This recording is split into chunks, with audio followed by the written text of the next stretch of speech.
தரித்திரருக்கு சுவிசேஷம், திருச்சபைக்கு சத்தியம், இந்த ரெண்டு நோக்கங்களோடு மன்னாமழை பெய்து கொண்டிருக்கிறது. சங்கீத புத்தகத்திலிருந்து தொடர்பாக செய்திகளை படித்து தியானித்து வருகிறோம். இந்த செய்திகளை நீங்கள் மகிமை டிவியிலே சனிக்கிழமை தோறும் ஞாயிற்றுக்கிழமை தோறும் மாலை 5 மணிக்கு நீங்கள் பார்க்கலாம். அனைத்து செய்திகள் யூடியூப்பில் இடம்பெறுகின்றன. ஒருவேளை நீங்கள் மகிமை டிவியிலே பார்ப்பதற்கு உங்களுக்கு நேரமில்லை என்றால் நீங்கள் யூடியூபிலே போய் அந்த தொடர் செய்திகளை நீங்கள் பார்த்து கொள்ளலாம்.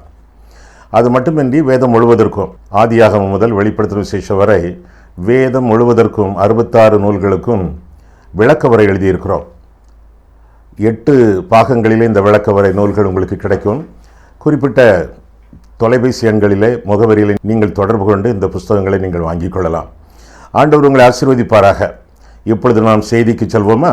119ஆம் சங்கீதம், வேதத்தில் உள்ள நீளமான அதிகாரம், சங்கீத புஸ்தகத்தில் உள்ள நீளமான சங்கீதம். இந்த சங்கீதத்தை எழுதியது யார் என்று தெரியவில்லை. அநாதை சங்கீதம் என்று அழைக்கப்படுகிறது. இருப்பினும் வேத வாக்கியங்கள் எல்லாம் ஆவியானவரால் அருளப்பட்டவை என்பதனாலே இந்த சங்கீதமும் ஆவியானவருடைய சங்கீதங்களிலே ஒன்று என்று சொல்வதுதான் சாலச்சிறந்த போதனையாகும். இந்த சங்கீதமும் அகரவரிசை சங்கீதம் என்று அழைக்கப்படுகிறது.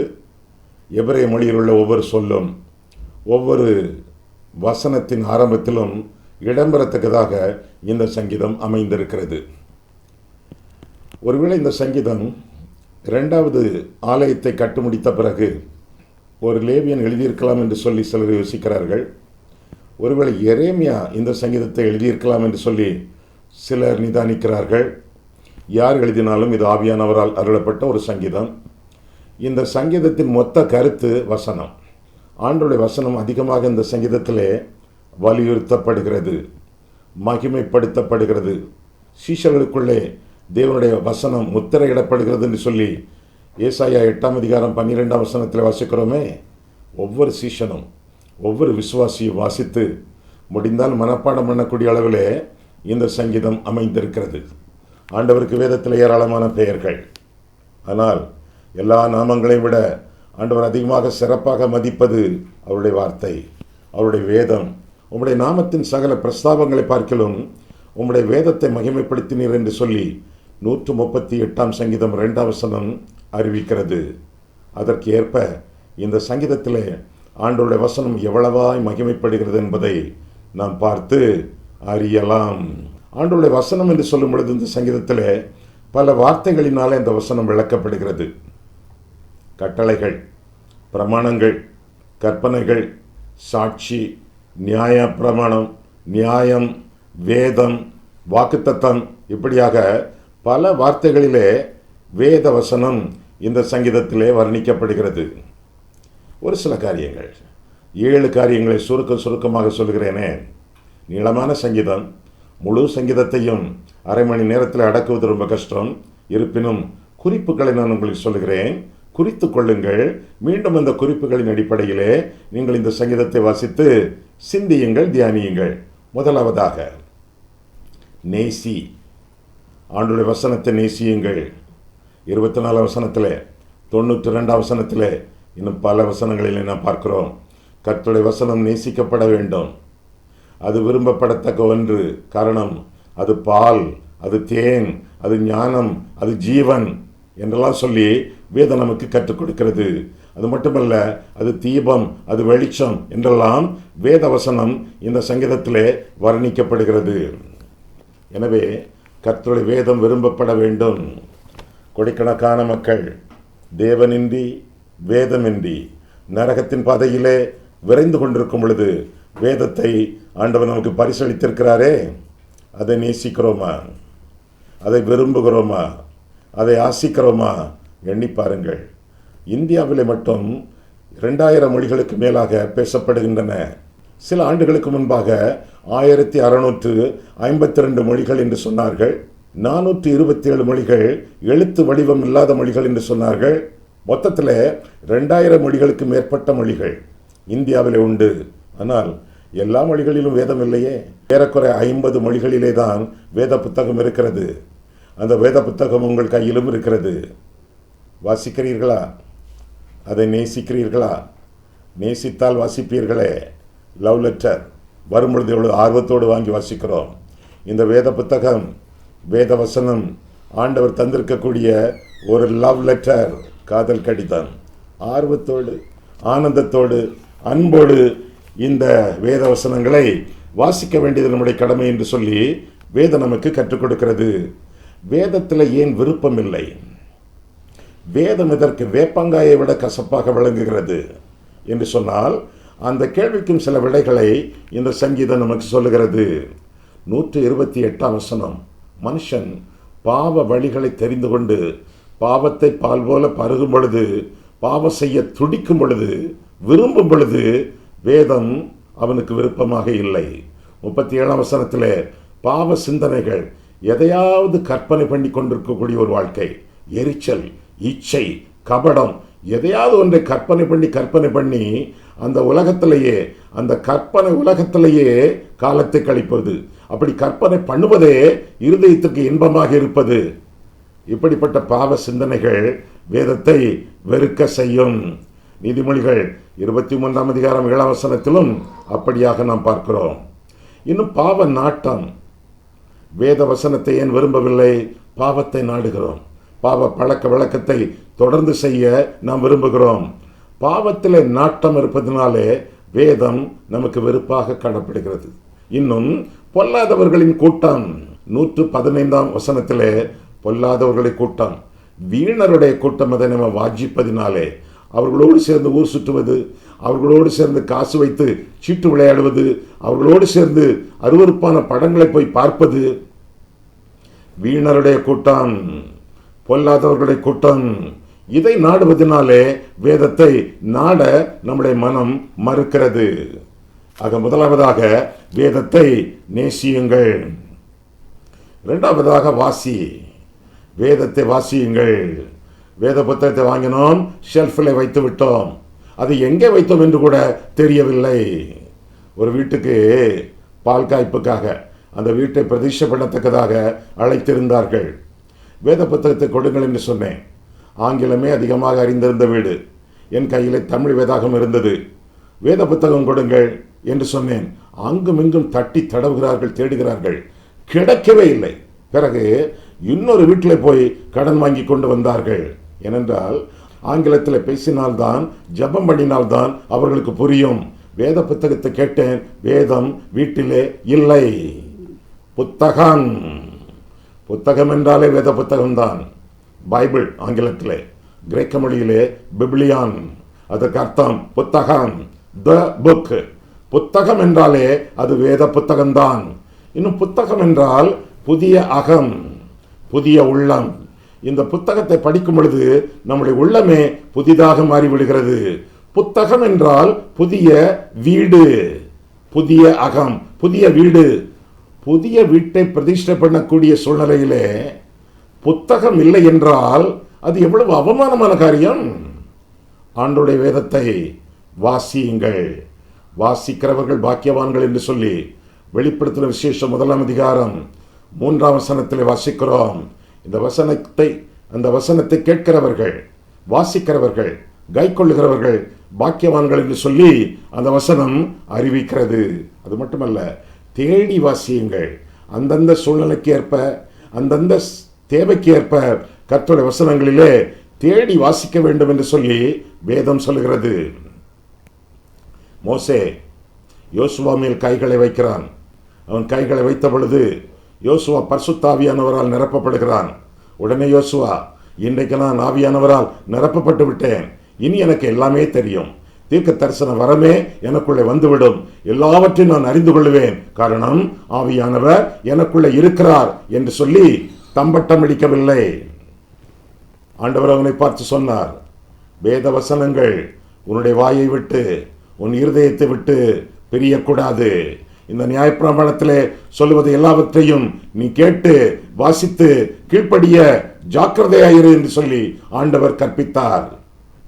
ஆவியினால் நிரப்பப்பட்டவன், ஆண்டவருடைய வசனத்தை வாசிக்க கட்டளை பெற்றவன். ஒருவேளை நீங்கள் எப்படி கர்த்தருடைய ஆவியினால் நான் நிரப்பப்பட்டேன், வேத வசனம் எனக்கு தேவையில்லை, ஆண்டவர் அவ்வப்போது எனக்கு வெளிப்பாடுகளை தந்து கொண்டே இருப்பார் என்று சொல்லி உங்களை ஏமாற்றிக் கொண்டிருக்கிறீர்களோ? அல்லது மற்றவர்களை ஏமாற்றிக் கொண்டிருக்கிறீர்களா? வேத வசனத்தை வாசியுங்கள். ஆவியானவரை பெற்றவர்கள், வேத வாக்கியங்கள் எல்லாம் ஆவியானவரால் அருளப்பட்டனவே. அவர் அருளிய வேத புத்தகத்தை வாசிக்க வேண்டியது அவருடைய கடமை என்று சொல்லி வேதம் நமக்கு தெளிவாக கற்றுக் கொடுக்கிறது. வேதத்தை வாசிக்க வேண்டியது நம்முடைய கடமை. வேத வசனத்திற்கு பஞ்சம் வரும் என்று சொல்லி ஆமோஸ் 8ஆம் அதிகாரம் 11ஆம் வசனத்தில் வாசிக்கிறோம். என்னை பொறுத்தளவிலே பஞ்சம் வந்தாச்சு. எல்லா சபைகளிலும் வேத வசனத்திற்கு பஞ்சத்தை தான் நான் பார்க்கிறேன். 71 வயது எனக்கு ஆகிவிட்டது. எத்தனையோ சபைகளுக்கு போகிறேன். ஏராளமான சபைகளிலே, எல்லா சபைகளிலும் அல்ல, ஏராளமான சபைகளிலே பஞ்சத்தை பார்க்கிறேன். வசனம் இல்லாத பஞ்சம். ஏதோ பேருக்காக ஊறுகாய் போல அல்லது டிஷ்யூ பேப்பர் போல சில வசனங்களை எடுத்துக்கொள்கிறார்கள். கண்ட கதைகளையும் அரட்டை போல அடிக்கிறார்கள். வசனம் இல்லை, வசனத்துக்கு பஞ்சம். அதனால் ஜனங்கள் ஒன்று கிடைக்காமல் தாறுமாறாக கண்ட கண்ட இடங்களுக்கு போகிறார்கள். அங்கேயும் போய் தடுமாறுகிறார்கள். வேத வசனத்திற்கு முழு பஞ்சம் வருவதற்கு முன்பு ஆண்டவருடைய வசனத்தை வாஞ்சிப்பது மட்டுமல்ல, வாசியுங்கள். ஏனென்றால் பஞ்சம் வரப்போகிறது. பொய் உபதேசங்கள் ஏராளம் பெருகிவிட்டன, இன்னும் பெருக போகின்றன. கருத்தாக வசனத்தை வாசித்து கை கொள்ளுங்கள். வேத பண்டிதர்களே சொல்லுகிறார்கள், வேத வசனம் போதாது, ரேமா அப்படின்னு ஒண்ணு இருக்கு. ஆண்டவர் அவ்வப்போது நம்முடைய காதிலே வசனத்தை வாசிக்கும் பொழுது சொல்லுவார், அந்த ரேமா படி நடக்க வேண்டும். ரேமா என்ற வார்த்தை வேதத்தில் இல்லையே, கட்டுக்கதை. ஆண்டவர் சோதனைகளை ஜெயித்தாரே என்று எழுதியிருக்கிறது, என்று எழுதியிருக்கிறது, என்று எழுதியிருக்கிறது. எழுதப்பட்ட வசனத்தின் மூலமாக ஆண்டவர் சோதனைகளை ஜெயித்தார், வாழ்ந்து காட்டினார். ரேமா அல்ல உங்களை ஏமாற்றும். இந்த ரேமா ரெவலேஷன், ரிட்டன் ரெவலேஷன். ஆண்டவருடைய வேதம் உங்கள் கையில இருக்கிறது, வாயில இருக்க வேண்டும், இருதயத்தில் இருக்க வேண்டும். வெளிப்படுத்தப்பட்ட வேத வசனங்களை வாஞ்சித்து வாசித்து தியானித்து கை கொண்டு கீழ்ப்படிந்து கனி கொடுத்து கரைபடாத வாழ்க்கை வாழ ஆண்டவருடைய வசனம் நம்மை கேட்டுக்கொள்கிறது. நீ வேதத்தை மறந்தாய், அதனால் நான் உன்னுடைய பிள்ளைகளை மறப்பேன் என்று ஆண்டவர் சொல்கிறாரே. வேதத்தை நான் மறந்தால் என்னுடைய பிள்ளைகள் மறக்கப்படும். வேதம் சொல்லுகிறது. ஓசியா 4ஆம் அதிகாரம் 6ஆம் வசனத்திலே எத்தனையோ பேர் வேதத்தை வாசிப்பதே இல்லை. இன்டர்நெட்டிலே வாசிக்கிறார்கள், அங்குள்ள பிரசங்களை வாசிக்கிறார்கள். அநேக செய்திகள் இன்டர்நெட்டிலே குப்பை. எழுதப்பட்ட வேத வசனத்தை வாசியுங்கள். நீ வேதத்தை மறந்தாய், உன் பிள்ளைகளை மறப்பேன். இன்றைக்கு பிள்ளைகள் தாறுமாறோடு வாழ்வதற்கு காரணம், இன்றைக்கு பிள்ளைகளுடைய ஜீவியம் கெட்டுப்போவதற்கு காரணம், இன்றைக்கு பிள்ளைகளுடைய கல்யாணங்கள் திருமண வாழ்க்கை தடுமாறுவதற்கு காரணம் நீ வேதத்தை மறந்தாய், உன் பிள்ளைகளை மறப்பேன் என்று சொல்லி ஆண்டவர் சொல்லுகிறார். மீண்டும் ஓசியா 4ஆம் அதிகாரம் 6ஆம் வசனத்திலே, எனவே கர்த்தருடைய வேதத்தை வாசியுங்கள், அது உங்களுக்கு கொடுக்கப்பட்டிருக்கிறது. கோடிக்கணக்கான மக்களுக்கு இன்னும் கொடுக்கப்படவில்லை. நீங்கள் வாசித்தால் நற்குணசாலிகளாக நீங்கள் மாறுவீர்கள், கர்த்தருக்கு பிரியமான சீஷர்களாக நீங்கள் விளங்குவீர்கள் என்று சொல்லி அப்போஸ்தலர் 17:11 எஸ்ரா 7:10 நாம் வாசிக்கிறோம். ஒவ்வொரு நாளும் குறிப்பிட்ட ஒரு நேரத்தை ஒதுக்குங்கள், ஒரு இடத்தை ஒதுக்குங்கள், வேதத்தை இடுங்கள். ஒரு குறிப்பு புத்தகத்தையும் கையில வைத்துக் கொள்ளுங்கள். ஜெபத்தோடு ஆரம்பியுங்கள்.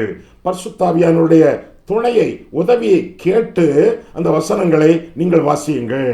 உங்கள் வீட்டிலே அந்த வேத வசனத்தை விளக்கி தரக்கூடிய டூல்ஸ், விளக்கி தரக்கூடிய துணை நூல்கள், வேத விளக்க உரைகள், இன்னும் வேத அகராதி, வேத வார்த்தைகளின் விளக்கங்கள், இந்த மாதிரி புத்தகங்கள் இருந்தால் அவற்றையும் கலந்துரையாடுங்கள், அவற்றையும் கன்சல்ட் பண்ணுங்கள்.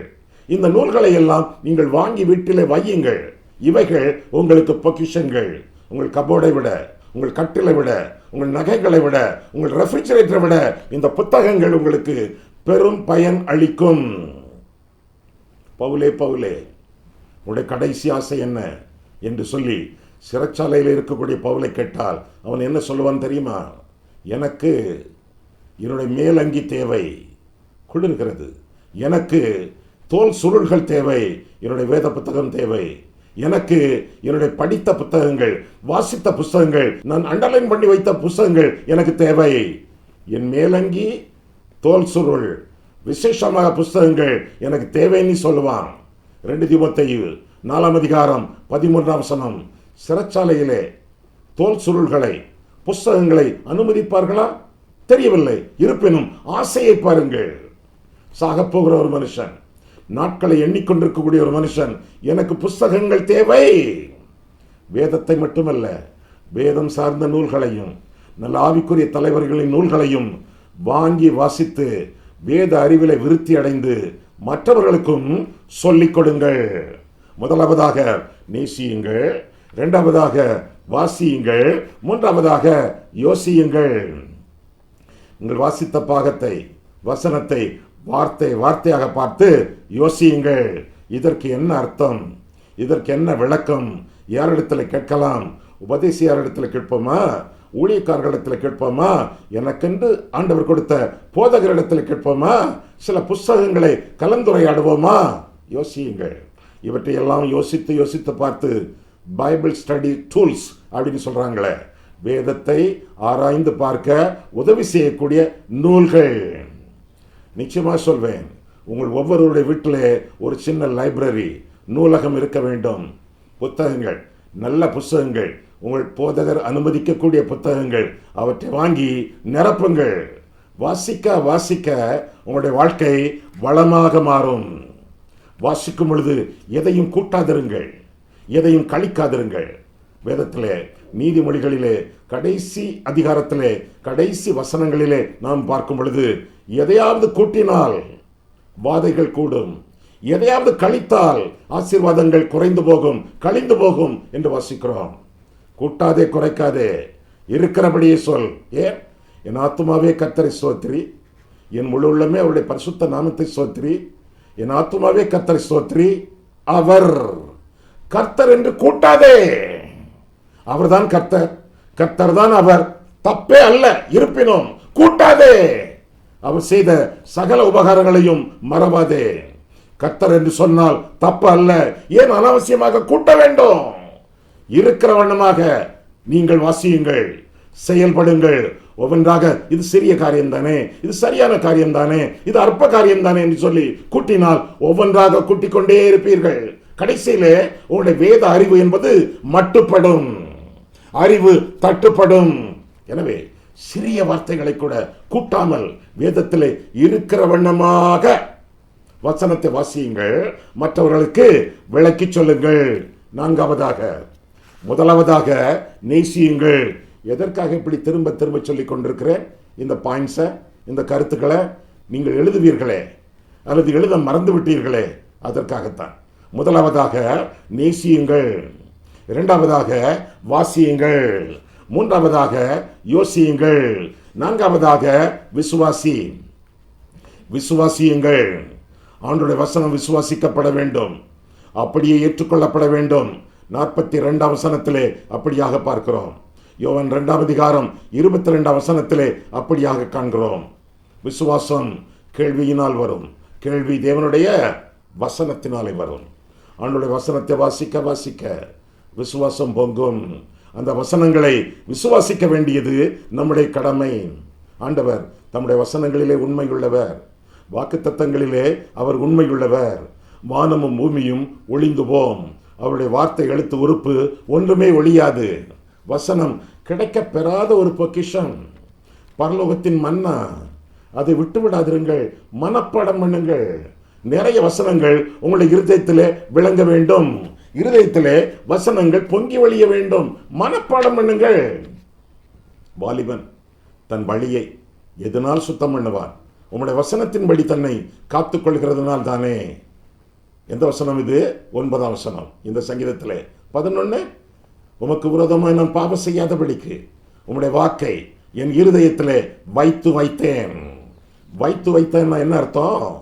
குவித்து வைத்தேன். ஒரு நாளைக்கு ஒரு வசனம், குறைந்தது ஒரு வசனம். ஒரு நாளைக்கு 3 தடவைக்கு மேலே, 3 தடவைக்கும் அதிகமாக சாப்பிடுகிறீர்களே, ஒரு நாளைக்கு ஒரு வசனத்தை சாப்பிடுங்கள், ஒரு வசனத்தை உண்ணுங்கள். ஒரு வசனத்தை மனப்பாடம் பண்ணுங்கள். மனப்பாடம் பண்ண நம்முடைய வாழ்க்கை விசேஷமான கிருபை பெற்றதாக அமையும். உமக்கு விரோதமாக நான் பாவம் செய்யாதபடிக்கு உம்முடைய வாக்கை என் இருதயத்திலே குவித்து வைத்தேன். ஏன்னா என் இருதயம் ஒரு ஸ்டோர் ரூமில் குவிச்சு வைப்போம். I have stored your word in my heart that I may not commit sin against you. உமக்கு விரோதமாய் நான் பாவம் செய்யாதபடிக்கு உம்முடைய வசனங்களை எல்லாம் மனப்பாடம் பண்ணி என் இருதயத்திற்குள்ளே குவித்து வைத்திருக்கிறேன். அப்படி இருக்கும் பொழுது விசுவாசம் பொங்கும்.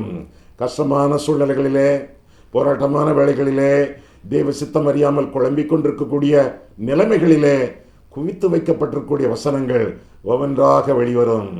நம்முடைய வாயின் மூலமாக, மனதின் மூலமாக வெளிவரும்.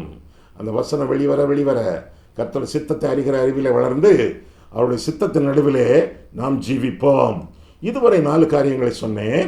5வதாக அப்பியாசி. பிராக்டிஸ் பண்ணுங்க.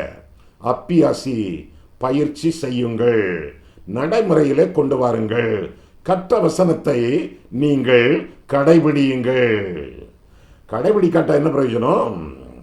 ஆண்டவருடைய வசனம் ஒரு கண்ணாடி மாதிரி. காலையில் எழும்புறீங்க, பாத்ரூமுக்கு போறீங்க, கண்ணாடி தொங்குகிறது, முகத்தை பார்க்குறீங்க. யார் முகம்? உங்க முகம்தான்.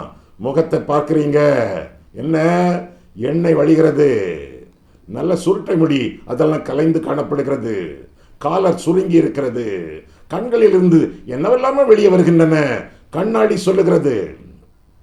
ஆனால் கண்ணாடி உங்களை கழுவி விடவில்லை, நீங்க தான் கழுவணும். அது மாதிரி வேதம் ஒரு கண்ணாடி என்று சொல்லி யாக்கோபு 1 அதிகாரம் 22 முதலாக நாம் பார்க்கிறோம். கர்த்தருடைய வேதத்தை காலையிலேயே பார்த்து நாம் வாசிக்கும் பொழுது கண்ணாடி, ஆண்டவருடைய வசனம் நம்முடைய நிலைமையை காட்டுகிறது. கர்த்தருடைய ரத்தம் நம்மை கழுவி சுத்திகரிக்க ஆயத்தமாக இருக்கிறது. காலையில் எழும்பி கண்ணாடியிலே உங்களுடைய முகத்தை பார்க்கிறீர்களோ இல்லையோ, கர்த்தருடைய வேதத்தை பாருங்கள். அது மட்டுமல்ல, உங்களை இயேசுவின் ரத்தத்தினாலே கழுவிக்கொள்ளுங்கள். அந்த வசனங்களை நடைமுறைக்கு கொண்டு வாருங்கள், கீழ்ப்படியுங்கள். ஆண்டவருடைய வசனங்களுக்கு நீங்கள் கீழ்ப்படியும் பொழுது கனி கொடுக்கிறவர்களாக நீங்கள் மாறுவீர்கள். ஏனென்றால் என் சீஷருக்குள்ளே என்னுடைய ஆகமத்தை, என் வேதத்தை முத்திரையிடு என்று ஆண்டவர் சொன்னாரே. யாருக்குள்ளே வேத வசனம் இருக்கிறதோ, யார் வசனத்தினாலே முத்திரையிடப்பட்டார்களோ அவர்கள் சீஷர்கள், அவர்கள் கனி கொடுப்பார்கள்.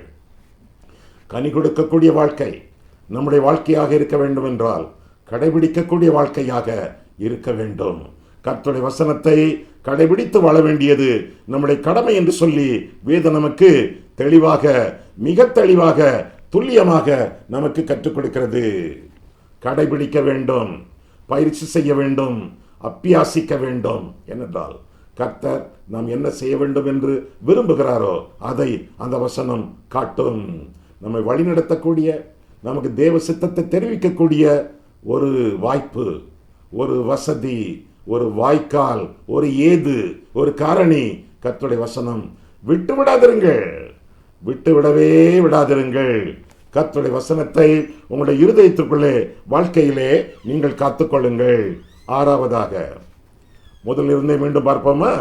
1வதாக நேசியுங்கள், 2வதாக வாசியுங்கள், 3வதாக யோசியுங்கள், 4வதாக விசுவாசியுங்கள், 5வதாக அப்பியாசியுங்கள், 6வதாக போஷியுங்கள். உங்கள் கற்ற காரியத்தை மற்றவர்களிடத்தில் பகிர்ந்து கொள்ளுங்கள். கற்ற சத்தியத்தை மற்றவர்களுக்கு எடுத்துரைங்கள். ஆண்டவருடைய வசனங்கள் ஆவியாயும் ஜீவனாயும் இருக்கிறது. ஆவியை, ஜீவனை மற்றவர்களுக்குள்ளே அனுப்புங்கள். அவர் தம்முடைய வசனத்தை அனுப்பி அவர்களை குணமாக்குகிறார் என்று சொல்லி 107 சங்கீதம் 20 வசனத்தில் வாசிக்கிறோமே. கர்த்தருடைய வசனத்தை அனுப்புங்கள், மற்றவர்களுக்கு போதியுங்கள், போஷியுங்கள். வாட்ஸ்அப் மூலமாக, SMS மூலமாக, டெலிஃபோன் மூலமாக, இன்னும் டிவி மூலமாக, எந்தெந்த முறையிலெல்லாம் மற்றவர்களை ஆண்டவருடைய வசனத்தினாலே போஷிக்க வேண்டுமோ போஷியுங்கள். காந்தாகே மந்திரியின் ரதத்திலே பிலிப்பு ஏறிக்கொண்டான். மந்திரிக்கே சுவிசேஷம் சொன்ன ஒரு மனுஷன், சாதாரண பந்தி விசாரிப்புக்காரனாகிய பிலிப்பு என்று சொல்லி வேதத்திலே வாசிக்கிறோம். நீங்கள் ஒருவேளை பிலிப்புவை விட படித்தவர்களாக இருக்கலாம், நாகரிகம் தெரிந்தவர்களாக இருக்கலாம், மந்திரிக்கு கூட சுவிசேஷம் சொல்லக்கூடிய அளவிலே போஷியுங்கள். எப்பொழுது சுவிசேஷம் சொல்ல சமயம் வாய்த்தாலும் வாசிக்காவிட்டாலும் திருவசனத்தை சொல்ல ஜாக்கிரதையாயிருங்கள், ஆயத்தமாயிருங்கள் என்று சொல்லி வேதம் சொல்லுகிறது. இறைத்த கிணறு ஊறும், இறையாத கிணறு நாறும். எனவே உங்கள் பெற்ற வசனத்தை மற்றவர்களுக்கு கற்றுக் கொடுங்கள், போஷியுங்கள். அது மட்டுமல்ல, ஆசியுங்கள், ஆசீர்வாதம் அழியுங்கள். வசனத்தினாலே ஆசீர்வாதத்தை நீங்கள் சொல்லுங்கள். ஒருவேளை போன் ரிங் பண்ணுகிறது, நீங்கள் எடுக்கிறீர்கள், ஹலோ என்று சொல்வதை விட பிரைஸ் தி லார்ட் என்று சொல்லலாம். கர்த்தர் உங்களை ஆசீர்வதிப்பாராக என்று சொல்லலாம். அந்த பேச்சு முடிந்த உடனே கர்த்தர் உங்களை ஆசீர்வதிப்பாராக என்று சொல்லலாம். கடிதம் எழுதும் பொழுது முடிக்கும் பொழுது காட் பிளஸ் யூ என்று சொல்லலாம். அது கர்த்தருடைய வசனம்தான். வசனத்தோடு நீங்கள் முடியுங்கள். யார் யாரிடமெல்லாம் தொடர்பு கொள்கிறீர்களோ அவர்களை எல்லாம் ஆரோனை போல நீங்கள் ஆசீர்வதியுங்கள். ஏனென்றால் நீங்களும் விசுவாசிகளாகிய நீங்களும் ராஜரிக ஆசாரிய கூட்டம். யாரெல்லாம் விசுவாசிகளோ அவர்களெல்லாம் ஆசாரியர்கள் என்று சொல்லி 1 பேதுரு 2ஆம் அதிகாரம் 9ஆம் வசனத்தில் வாசிக்கிறோம். We believe in the priesthood of all believers. ஒவ்வொரு விசுவாசியும் ஆசாரியன். அதை போல நடந்து கொண்டு ஆண்டவருடைய வசனத்தினாலே மற்றவர்களையும் ஆசியுங்கள், ஆசீர்வாதம் அருளி செய்யுங்கள். வேத வசனத்தை நேசியுங்கள், வாசியுங்கள், யோசியுங்கள், விசுவாசியுங்கள், அப்பியாசியுங்கள், போஷியுங்கள், ஆசீர்வாதத்தை அருளி செய்யுங்கள். கண்களை மூடுவோம், கர்த்தரை பார்ப்போம். அன்புள்ள ஆண்டவரே, உம்முடைய வசனங்களை ஆராயவும், எங்கள் வாழ்க்கையை ஆராயவும் கர்த்தர் எங்களுக்கு கிருபை செய்த தயவுக்காக ஸ்தோத்திரம். இந்த 119ஆம் சங்கீதம் நீளமான சங்கீதத்தின் அடிப்படை கருத்தாகிய உம்முடைய வசனத்தை குறித்து நாங்கள் சிந்திக்க தியானிக்க ஆண்டவரே எங்களுக்கு கிருபை கொடுத்தீர். அதற்காக நன்றி செலுத்துகிறோம். அதற்காக உமக்கு நன்றி செலுத்துகிறோம். ஆண்டவரே, நாங்களும் வசனத்தை நேசித்து கற்றுக்கொண்டு மற்றவர்களுக்கு கற்றுக் கொடுத்த விதமாக உம்முடைய பிரமாணத்தை, உம்முடைய சித்தத்தை நாங்கள் நிறைவேற்றி முன்னேறி செல்ல கிருபை தாரும். மீண்டுமாக ஆண்டவரே, இயேசுவை எங்களுக்கு தந்து வேதத்தை நீர் எங்களுக்கு பரிசளித்த தயவுக்காக உமக்கு நன்றி செலுத்துகிறோம். இயேசு கிறிஸ்துவின் நாமத்தில் ஜெபிக்கிறோம் பிதாவே, ஆமென்.